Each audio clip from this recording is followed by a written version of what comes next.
Hey, it's Nathan. Before we start, I want you to sit with one small, ugly idea, that the most dangerous person in a child's life is sometimes the one with the warmest smile in the family photos.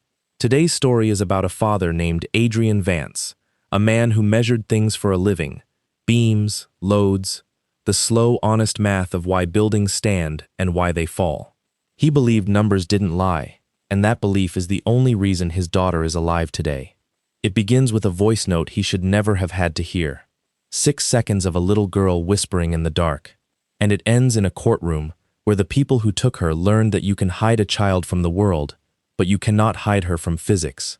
I'm telling you this one because it's about patience. The kind of quiet, terrifying patience a calm man can summon when someone hurts what he loves. Stay with me to the end. The way Adrian turned their own trap into the thing that buried them is the part you'll want to remember the next time someone tells you to just keep the peace. Adrian Vance read houses the way other people read faces. He had spent 18 years as a forensic structural engineer. The man insurance companies and city governments called after the worst day, after the parking deck pancaked, after the flood, after the porch full of people gave way. He would arrive with a flashlight and a moisture meter and a kind of stubborn calm, and he would stand in the wreckage long after everyone else had left, listening to what the building was trying to confess.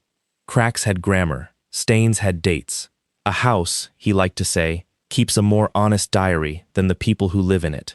He was good at his work because he never argued with evidence and never rushed a conclusion, and those two habits had made him a quiet, unremarkable man in every room except the ones that were falling down. At home, he was something softer. His daughter Posey was 7, a small, serious girl with her grandfather's stubborn chin and a habit of narrating her own life in a whisper. Adrian's father, Walter Vance, had died 2 winters back and left almost everything in a trust for Posey. College, a future, a floor under her feet, naming Adrian the sole trustee until she turned 18. It was the last gift of a careful man to a careful man. Adrian guarded it the way he guarded everything Posey, completely, quietly, without making a show of it. He didn't know yet that the trust was a door, and that some people had already started measuring it for a key. His marriage to Corinne had been cooling for years, the way a house cools when no one tends the furnace. Corinne Hollis had grown up in a tall, tired Victorian in Coyle, Pennsylvania, raised by a mother named Verna, who treated charm like currency and treated her children like an audience. Adrian had loved Corinne once for her brightness, before he understood the brightness was a performance, and the performance never ended. Lately she came home late, smelled of someone else's cologne, and spoke to him in the flat, rehearsed voice of a woman reading from a script he hadn't been given. He told himself it was a rough patch. Engineers are trained to trust that most things hold. It is their great strength and, sometimes, their fatal flaw. What Adrian did not see, what he was too decent to imagine, was the arithmetic forming around him. Verna Hollis was drowning. The Victorian was mortgaged twice and behind on both, and a developer named Curtis Pell had spent a year circling the property like weather, offering to buy the whole block for a project that needed exactly that corner lot. Pell had money and patience, and a smile he wore like a borrowed coat. He had also, somewhere in the last 6 months, started parking his car 2 streets over from Corinne's apartment and walking the rest of the way. Verna needed the lot saved or sold on her terms. Corinne needed out of her marriage without losing the only steady money in her life, Walter Vance's trust, which flowed only as long as Adrian was alive, present, and fit. And Curtis Pell needed both women happy.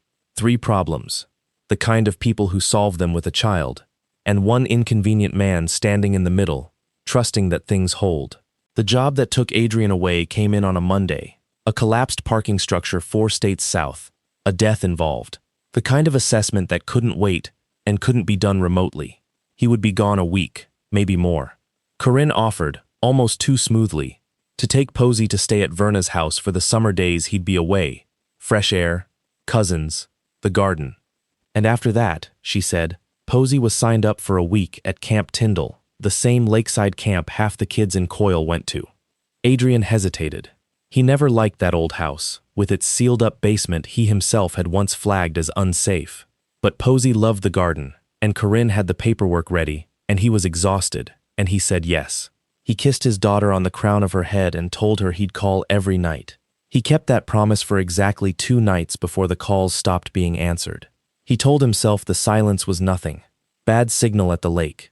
A phone left charging. Corinne texted him cheerful little updates. Posey's at camp now, having a blast. No phones allowed. She sends a hug, and attached a photo of Posey by a lake that Adrian, distracted and grieving the dead man under the concrete he was studying, did not examine closely enough to notice was 18 months old. For 9 days he worked 12-hour shifts in a parking garage that smelled of rebar and death. And 4 states away his daughter sat in a windowless room beneath her grandmother's kitchen, counting the days in a spiral notebook because counting was the only thing she could control.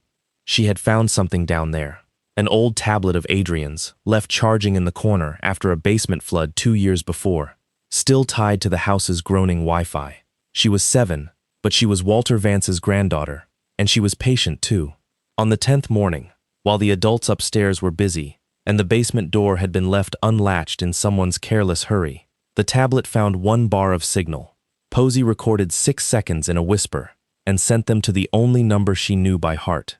Adrian was in the middle of a meeting with 3 lawyers and a city inspector, pointing at a fracture line on a screen, when his phone lit with his daughter's name. He almost silenced it. He would spend the rest of his life grateful that he didn't. He pressed play under the table and heard her small voice say the words that ended one version of his life and began another. "Daddy, it's so dark. They haven't let me out since Tuesday." He did not finish the sentence he was speaking. He did not gather his papers. Adrian Vance, who never rushed a conclusion, stood up in the middle of a sentence, walked out of that room, and was on the first flight north within 90 minutes, a man made entirely of held breath. He called Corinne 11 times from the gate. He called Verna. He called Brody, Corinne's brother, who lived in the house and answered nothing. He called the Coyle police and could not make the words come out in an order that made sense to a dispatcher. Only that his daughter was in a basement. Only that she was supposed to be at a camp. Only please, please send someone now.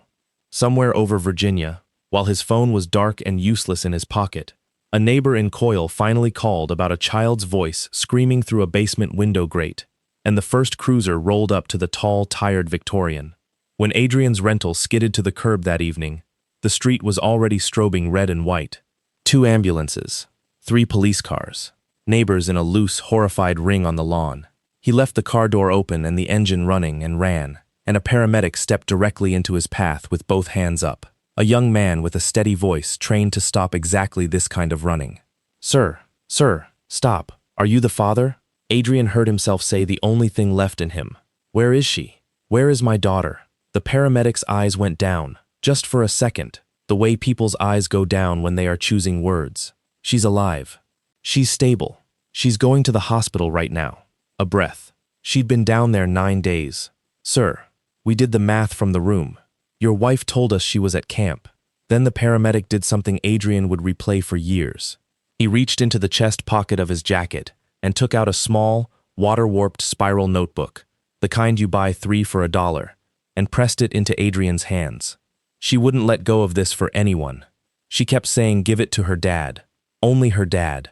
And Adrian opened it, there on the lawn, in the red and white light, and saw 9 days of tally marks, and beneath them, in a child's careful printing, the things she had heard through the floor. Posey survived. That was the only sentence that mattered in the first 48 hours, and Adrian repeated it to himself, like a load calculation that kept coming out safe. She was severely dehydrated, sun-starved, her small body wrung out by 9 days in a sealed room, but she was alive, and she was his, and she gripped his finger in the hospital bed and would not sleep unless his voice was the last thing she heard. The doctors confirmed, gently and precisely, what the paramedic had estimated. The physiological signs were consistent with roughly 9 days of confinement, not the day-and-a-half misunderstanding that Corinne was already, even then, beginning to perform for anyone who would listen. Because Corinne had arrived at the hospital too, with wet eyes and a story that changed its shape 3 times in an hour, and Verna beside her in pearls, and the machine of the family closing ranks around the lie before the IV bag in Posey's arm was even half empty. Adrian watched them and felt something in himself go very cold and very clear. It was the feeling he got standing in a building that everyone insisted was sound, when his meter said otherwise. He did not shout. He did not lunge at his wife, though a detective named Yusuf Karam, watching from the corner, later admitted he'd been braced for it. Adrian simply stepped back, the way he stepped back from a wall before he understood it, and he began to read. He read Corinne's story for the cracks. He read Verna's pearls and pauses for the dates. And he read, over and over, the notebook in his pocket, where his 7-year-old had recorded the grammar of her own captivity, tally marks, 9 of them. The word camp with a line through it, a fragment that said, when Daddy signs the papers, another that said, Mr. Pell says after the lot, and, near the back, the line that would never stop echoing in him, they said you forgot about me. Detective Karam was good, but he was working a case the family had already preloaded with a clean and sympathetic story. An overwhelmed mother, a misunderstanding about dates, a child who'd wandered into the old basement and gotten frightened, an absent father who was conveniently 4 states away and could be painted, with a little effort, as the real source of instability. Corinne had even produced documents, a consent letter, in Adrian's handwriting, authorizing Posey's extended stay. Adrian understood this, with the same flat clarity he brought to a failing structure. The truth was not enough. The truth never spoke for itself. You had to make it testify. So he did the thing he was built to do. He went back, in his mind and then on paper, to the one witness in that house who could not be coached, could not perform, and could not lie. The building itself.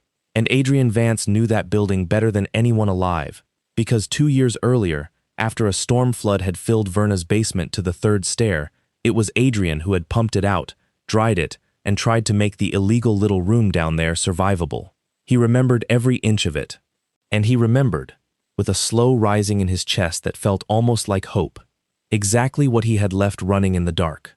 The basement room had been Verna's secret for a decade. A windowless space framed under the kitchen, never permitted, never inspected, with a single door, no second exit, and a ceiling too low to be legal for anything but storage. The town had no record it existed. After the flood, Adrian had argued it should be torn out, a cheap, relentless little device that recorded temperature, humidity, and air quality every few minutes, and uploaded it to a cloud account in his name. He'd forgotten about it the way you forget a smoke detector. It had not forgotten about him. For 2 years it had been quietly breathing in that room, taking its measurements every 5 minutes, asking nothing of anyone, including the 9 days a child had been alive inside it. When Adrian logged into that old account in a hospital corridor at 3 in the morning, his hands shook for the first time since the lawn. The data was all there, 9 days of it, and a windowless, supposedly empty storage room does not breathe, but a room with a frightened child in it does. The humidity climbed every night and fell every morning in the unmistakable rhythm of a sleeping body. The temperature held 2 degrees above the dead, empty baseline, the heat of one small person. The air quality sensor logged the slow daily rise and nightly fall of carbon dioxide that only a living, breathing occupant produces. The dehumidifier's smart plug had logged its runtime to the minute, 214 hours over 9 days, fighting the moisture of a body that the family swore was 100 miles away at a lake. The room had kept a diary, and the diary said, in numbers no jury could wave away, that someone had been living and breathing in that sealed box, alone, for 9 days, on the exact dates Corinne Hollis swore her daughter was at Camp Tyndall. Adrian did not call the police that night. This is the part people find hard to understand, and it is the part that mattered most. He had enough, perhaps, to get Corinne and Verna arrested. But arrested was not convicted, and a clever lawyer, and a sympathetic mother, and a forged letter in his own handwriting could still, he knew, turn a rushed case into reasonable doubt and a custody fight he might lose. Adrian had spent his career learning that you do not reveal the fatal flaw the moment you find it. You document it. You let the other side commit their full weight to the spot where you know the floor is gone. And then, in front of everyone who matters, you let them step on it. So he closed the laptop, kissed his sleeping daughter, and began, with terrible patience, to build the trap inside their trap. He assembled his people quietly. His sister Junie flew in and took the day shifts at Posey's bedside, so Adrian could work without leaving his daughter alone for a minute. His oldest colleague, Sol Aldridge, pulled the public records. There was no building permit for that basement room. anywhere, ever, which made every adult who'd locked a child in it criminally liable for confinement in an illegal, uninspected space.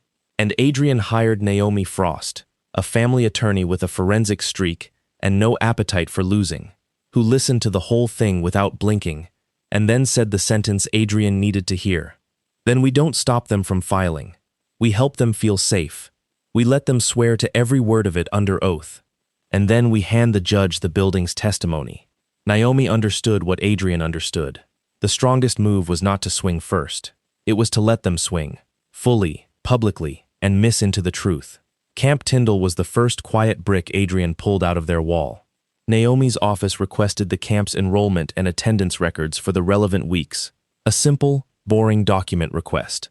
Camp Tyndall had never heard of Posey Vance. There was no registration, no payment, no cabin assignment, no counselor who'd ever seen her. The photo Corinne had texted of Posey at the lake was pulled from Adrian's own cloud, taken 18 months earlier on a different shore in a different summer, and found the tell that only an engineer would have planted and only an engineer would have caught. The forged letter described the basement as a finished guest room, approximately 12 by 14 feet, end quote. The real room, by Adrian's own measured drawings, was 9 by 11, unfinished and unpermitted. Whoever wrote that letter had described a room they wished existed, not the one they had locked his daughter inside. It was the kind of small, a failed discrepancy Adrian had built a career on, a crack with a date on it. They let Corinne file. They let her tell the story to the family court. The overwhelmed mother, the absent father, the misunderstanding about dates, the frightened child in the basement for a day, 2 at most. They let Verna submit her affidavit, swearing Posey had been at Camp Tyndall until the day of the accident. They let Brody, dull and loyal, repeat it. They let Curtis Pell's quiet money pay for the good lawyers, his name kept carefully off every document. The Hollises walked into that hearing room, genuinely believing they were winning, because every move they'd made had landed exactly where they'd aimed it. They had a forged letter, a grieving mother performance, and a father they'd spent 2 weeks painting as unstable. They did not know that the man they'd painted had spent those same 2 weeks standing very still in the wreckage, flashlight in hand, listening to the building confess. The hearing was the day the floor gave way, and it gave way exactly where Adrian had marked it. Corinne testified first, composed and tearful, and swore under oath that Posey had been safely at Camp Tyndall for the week, that the basement was a brief and terrible accident, that Adrian had abandoned them for a month. Verna swore to the camp, swore to the dates, swore on the family's good name. Naomi Frost let them. She asked gentle questions that invited them to commit, to repeat the dates, to confirm the camp, to stake everything they had on the lake. They did, and then, with the unhurried courtesy of a woman springing a trap 2 weeks in the building, Naomi entered the exhibits. The camp's record showing Posey Vance had never been enrolled, never paid for, never seen. The photo metadata proving the lake picture was 18 months stale. The town's records showing the basement room had never legally existed. And then the building's diary, 9 days of humidity rising and falling with a sleeping child's breath. 9 days of carbon dioxide climbing each night in a sealed, empty. The room, the dehumidifier's 214 logged hours, and, time-stamped to the minute and entered last, the exact moment a small device on that groaning home Wi-Fi had carried 6 seconds of a whisper out into the world. "Daddy, it's so dark." The room had recorded the very breath of the lie, and now it testified. The hearing room went silent in the particular way rooms go silent when everyone in them has just understood the same thing at the same moment. Corinne's face came apart slowly, like a wall finally admitting the crack had always been load-bearing. Verna reached for her pearls and found no charm left in them. And when Naomi quietly noted that the forged consent letter described a 12 by 14 finished guest room that did not and had never existed, and asked the court to consider who benefits when a trustee father is removed and a trust falls under a mother's control, Detective Karam, sitting in the back, no longer braced for Adrian to lunge, watching the calmest man in the building win, finally let the thread out to its end. Curtis Pell's financing of the Hollises' legal fees surfaced within the week. So did his interest in the lot, his arrangement with Verna, his walks to Corinne's apartment. The custody fight Corinne had filed to take Adrian's daughter became the document that mapped the conspiracy to take her in the first place. It came down the way Adrian had known it would once the load was finally on the failure, all at once, and along the lines he'd already drawn. Corinne and Brody Hollis were charged with felony false imprisonment, child endangerment, and fraud. Verna's house, the tall, tired Victorian with the illegal room under the kitchen, was condemned, the unpermitted basement now Exhibit A in 3 separate cases, and the property seized into the fraud proceedings before Curtis Pell could buy a single brick. Pell himself was indicted for conspiracy and forgery. His clean coat, finally the wrong size, was sealed tighter than ever, with Adrian confirmed as sole trustee and granted full custody of his daughter. The family court's language unusually plain about why. Adrian's last move was the one nobody expected, and it was the most Adrian thing he ever did. When the seized Hollis lot went to auction, he bought it, quietly, through his firm, the way he did everything. People assumed he wanted to bury it, or sell it to spite Pell, or let it rot. He did none of that. He brought in a crew and personally supervised as the illegal basement. The windowless box that had held his daughter in the dark for 9 days was excavated out of the earth entirely and hauled away in a dumpster. Then he rebuilt the house on its old footprint, to code, permitted and inspected at every step, with wide windows and 2 doors out of every room and light in every corner, and he gave it to a local foster agency that places children who have spent too much of their lives in the dark. He never put his name on it. He just made sure that the one piece of ground where his daughter had counted 9 days of tally marks would, for the rest of its existence, be a place a child could always find the way out. The prison they built, he turned into a door. That, Adrian thought, was the only revenge worth the name. It's Nathan again. I've sat with this story longer than most, and here's what stays with me. The people who hurt Posey weren't strangers in a van. They were her mother and her grandmother, smiling in the family photos, fluent in the language of love, using it as cover. That's the part we don't like to say out loud. That family is sometimes the costume the danger wears. Adrian beat them, but notice how he beat them. Not with rage. He had every right to rage, and rage would have lost. He beat them by being exactly what he already was: patient, precise, unwilling to argue with evidence, and willing to let the guilty commit fully to their lie before he ever showed his hand.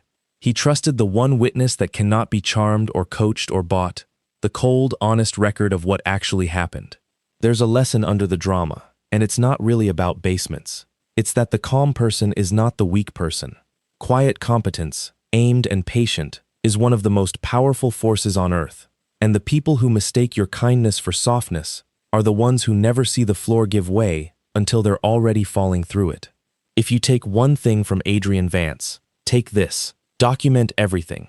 Protect the ones who can't protect themselves, and never ever let someone tell you that keeping the peace means staying silent while a child counts days in the dark. Thanks for staying to the end. Look after the quiet ones in your life. They're usually the ones holding the whole thing up.